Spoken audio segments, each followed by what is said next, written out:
So we're going to move into 3.5 transformations. Now transformations is very graph heavy. It's all about moving graphs, stretching graphs, flipping graphs, stuff like that. So we're going to start with, we called these the parent functions or toolkit functions. I believe we've seen them before.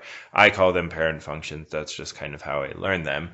But they're the basis for a lot of graphs. Like they're kind of the simplest form of square graphs or cube graphs or absolute value graphs, and then from there we say, okay, if that's the simplest form, what happens if we move it? Or what happens if we have this graph? Can we look at it and try and relate it back to one of these forms? And what's new about this slide, even if we have seen it before, is now I'm putting points on the slides. So I didn't put it for the first graph, the f of x is equal to c. All of the points on that graph, since it's a constant, are just have c in the y value. So 0c is a point, 3c is a point, 20c is a point. So we don't do a whole lot of transformations with it, but if you want to know key points, you can, as long as you have a c as the second value of your point, it is a point on that graph. But moving on from that, the f of x is equal to x graph. This is kind of the classic line. It has an intercept of 0, 0, slope of 1, up 1, over 1. And so 3 key points on every basic graph, every f of x is equal to x graph, is -1, -1, 0, 0, 1, 1. And those are going to become very important when we get into transforming, because we're going to start with those key points and then start maybe moving them or flipping them or stretching them. So the same idea for the absolute value graph of x, similar points, except for the first key point is -1 to 1, 0, 0, 1, 1. Squared graph actually has the exact same points as the absolute value graph, which makes sense because they kind of have to stay positive, but the shape's a little bit different. So when you're sketching it, you should take account the fact that the x squared is a parabola where absolute value of x is just a straight graph. X cubed has the same key points as f of x is equal to x, -1, -1, 0, 0, 1, 1. The f of x is equal to 1 over x graph is a parent function, but we don't really see that often with transformation, so I didn't write the key points with that. They're kind of gross fractions. We do see it a bit, and we will see it a little bit later, but for this section, it's not really helpful to know those key points. Square root of x, key points are 0, 0, 1, 1, 4, 2, and cube root of x is -1, -1, 0, 0, 1, 1. I mentioned shape is very important. What's kind of nice about the display that we have right here is that we have the domain and range as well. Now, if this shows up on the test and it's not a take-home exam, or even if it is a take-home exam, I'll probably tell you, yeah, there's a lot of points to be concerned about. There's a lot of these parent functions, but really only worry yourself about the x squared graph or the x cubed graph or something, because that's what you'll have to transform from. Now, the first transformation is translations, which is a fancy word to say we move it around. We move it up, we move it down, we move it left, and we move it right. So if we're going to move a graph up, we're going to add b outside of the function. And if we're going to move it down, we would subtract b outside of the function. If we're going to move something to the left, now this is kind of opposite of what might make sense to you. If we're moving something to the left, we actually add. So if we add 3 to my graph, that's going to shift it to the left. Going to go -3. And opposite, if I subtract from the inside of my graph, I'm going to move right that amount. It's not b units, it's d units, it should be d. Now, something that's worth mentioning, this is kind of a thing with transformations, is that if you're talking about vertical things, y values, moving up, down, flipping it vertically, stretching it vertically, you're tending to do that to the outside of your function. So you have your function, your parent function, let's say x squared, then x squared plus something will move up or down. While if you want to move or do something horizontally, flip a graph horizontally, stretch it horizontally, translate it horizontally, you do it inside the function. So that would look like, again, if we have the parent function of x squared, I would have x plus 2 squared, so inside my parentheses. We'll see that in a couple of examples, but that's just something to keep in mind. Okay, so let's see our first example. We are going to want to graph the absolute value of x plus 3. Now, as kind of a reference point, we have in the bottom left the graph of what f of x is equal to the absolute value of x looks like. It's just the absolute value graph. And we're going to translate that. We're going to do some sort of transformation to it. So it's important to write down the key points of the absolute value of x. So the absolute value of x are -1, 1, 0, 0, and 1, 1. We saw that kind of from the first slide. And now we want to find what the key points are going to be on our new graph after we do some sort of transformation. And what we're doing is we're moving up 3. It's outside of the absolute value, so we're moving up 3. That means I'm going to apply my translation to my y value. So I'm going to do +3 to each of the y values. So my first point will become -1, 4. My second point, if I add 3 to the y value, becomes 0, 3. And my last point will become 1, 4. Now, in order to graph this, what we're going to have to do is we're going to have to plot our 3 points. So we would plot our 3 points in this graph 0, 3. We would plot 1, 4 and -1, 4. And then what we would do is we would just sketch a graph through those 3 points and make sure that it maintains the same shape. So I kind of did all of those steps in one. I'll kind of break it down a little bit more in a later example. But the idea here is I plot those 3 points. If you're showing your work for an exam or a quiz or something like that, you should probably indicate those points, make sure that you've shown me the work, and then just make sure I have the general shape correct. I would draw an absolute value graph through those 3 points, and that's what my result would look like on the bottom right.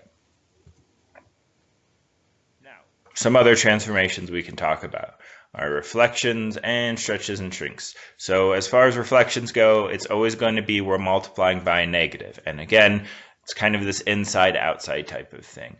If I'm multiplying it by the outside of my entire function, that means I'm flipping it over the x-axis, which means I am flipping it vertically. It's kind of almost backwards to think about it. But the x-axis is a horizontal line, so if you're flipping over that, you're doing a vertical flip. And then if it's a negative x on the inside of my function, I am flipping it horizontally over the y-axis. Now, stretches and shrinks are kind of a weird beast to think about them. In all honesty, personally for me, they seem kind of arbitrary why we're calling something a stretch or why we're calling something a shrink. I feel like you could argue either. So these are the formal definitions. I'm going to write up the formal definitions, and then I'm going to talk about kind of what I expect for the course. So the formal definition. If the absolute value of a is greater than 1, which means if I have a 2 or a 3, some sort of whole number, or I guess I could have a big fraction, something bigger than 1, I'm going to stretch my graph vertically that direction. So I'm going to be moving my points up relatively. Now, if its absolute value is less than 1, and this is kind of weird notation, absolute value being less than 1 just means it's a value between 0 and 1, so 1/2, 1/4, then my graph will look like it shrinks vertically. So it's almost like it's being pulled apart a little bit. And the same kind of logic applies. If I'm dealing with shrinks, I guess that should be stretches and shrinks. Anyways, even more evidence that this is kind of arbitrary. But same concept kind of applies to inside my function. If I have an absolute value of a is less than 1 in this case, I say I stretch my graph horizontally a units. And if I have absolute value of a is greater than 1, I'm going to stretch it horizontally. Now, first part, you have to make sure that makes sense. Reflections is a very important part of this slide. These last two parts, kind of, I guess, interesting concept, but if you got a little bit lost in that explanation, that makes sense. Because really what we're going to do for every transformation in this section is we're going to apply that strategy of taking 3 key points, moving them or multiplying them by something, and then finding new key points and going from there. So I'm concerned less about whether or not you can identify with something as a stretch or a shrink, and instead, if that a is outside of your function, just multiply the y values by that. If the a is inside your function, just multiply the x values by that. So really the process is much more important as opposed to kind of the arbitrary language. But if you're curious, those are the definitions. So this is what a reflection looks like. As I was mentioning, outside of the function. So my original function in this picture is the blue graph. The green graph is my vertical reflection. So that's outside of my function. I'm flipping over the x-axis. It's the vertical change. Where if I'm looking at the orange function now, that is my inside my function. So I'm flipping it horizontally, or technically I'm flipping it over the y-axis. With stretches and shrinks, here in this case, again, my original function is, or my original graph is the blue graph. And if I multiply on the outside, notice how my graph gets stretched vertically. It's almost as though I'm pulling that top point, moving it up. I'm not shifting the whole graph up. Notice how not the whole entire graph moves up. I'm just kind of pulling it up. I'm stretching it. Or I am compressing it or shrinking it if I'm multiplying that by 0.5. I'm moving that down. To see in practice, I want to graph this transformation. Well, for starters, I got to kind of identify the parent function, which honestly in this case is a little bit easier said than done. But maybe looking at and kind of thinking about the big picture versus the small picture. Really, the parent function in this case is x squared. That's the only really like power or anything weird that is happening here. So that's my starting point. My parent function is going to be x squared. I'm going to pull that graph over here. And now I'm going to identify the points of f of x squared in order to find my final key points of my graph. So you might have to go back to the original slide or look at your notes, but the key points of x squared are -1, 1, 0, 0, and 1, 1. Those are points on that blue graph that we see above. And now we're going to carefully go through step by step each transformation to describe the transformations.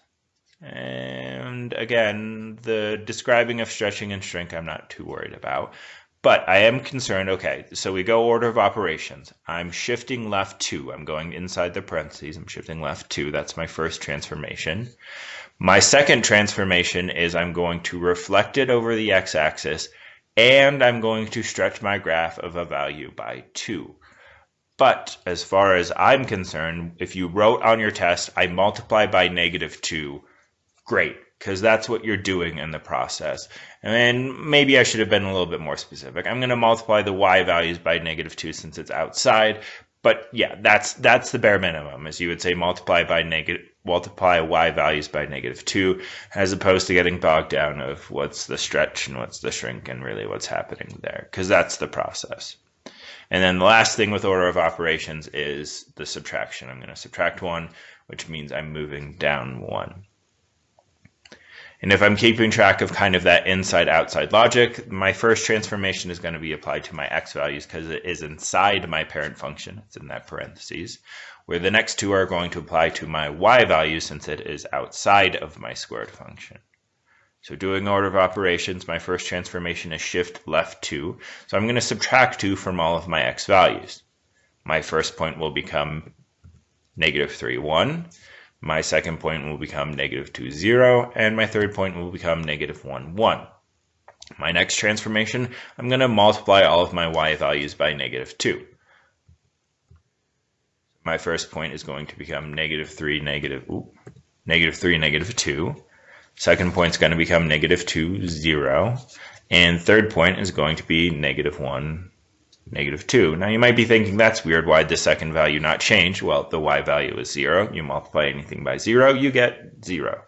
So that's perfectly fine. And then my last transformation is I'm moving down 1. So that means I'm going to apply my transformation to my y values. I'm going to subtract 1 from each term.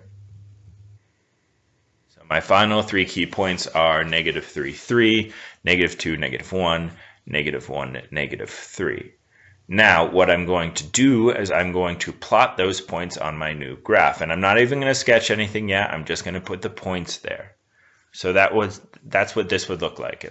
My first key point is in red, -3, -3. My second key point is in blue, -2, -1. And my third key point is -1, -3. And honestly, this is probably how I should have approached my first example. But here we are.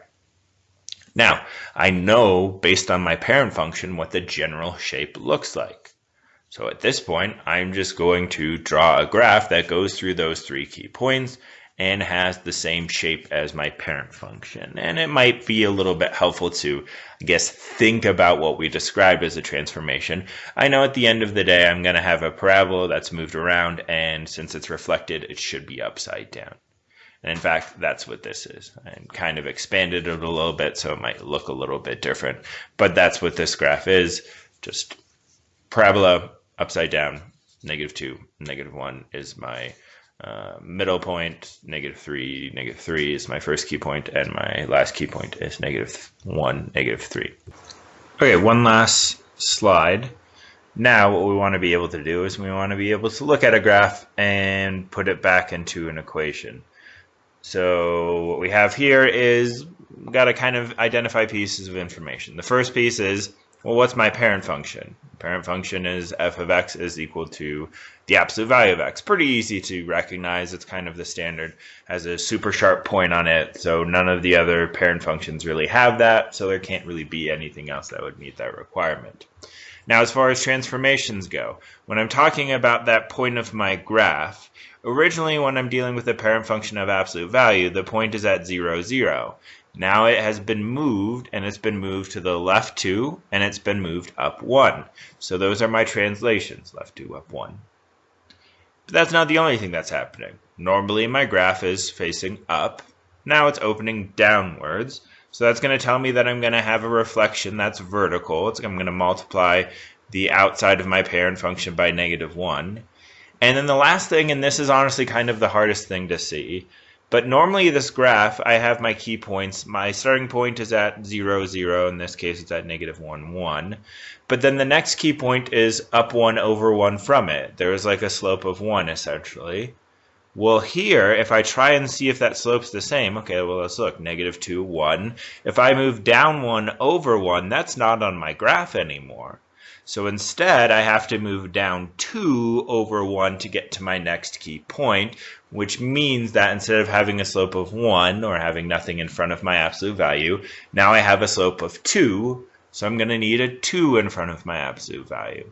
So those are my reflections and stretches strings. I'm flipping it over the x-axis, so I'm going to multiply it by negative value, the parent function by negative value to flip it vertically, and I'm going to stretch it by 2. Multiply the parent function outside by 2 to account for that, to make up for that slope change. And now I'm going to put all of the pieces together. I did it in one line, so let's talk through it before I jump to the final answer. So if my translation is left 2, that means inside my parent function, I'm going to add 2. If it's up 1, that means outside of my parent function, I'm going to add 1. So right now I know my graph at least will have, or my function will at least have x plus 2 in the absolute value plus 1 outside. And then I can do my reflection, stretches, and shrinks in one step. I'm going to multiply my absolute value by -2. That would account for my flip and my stretch. So then my overall function is going to be f of x is equal to -2 times absolute value of x plus 2 plus 1. That's the end of this lecture.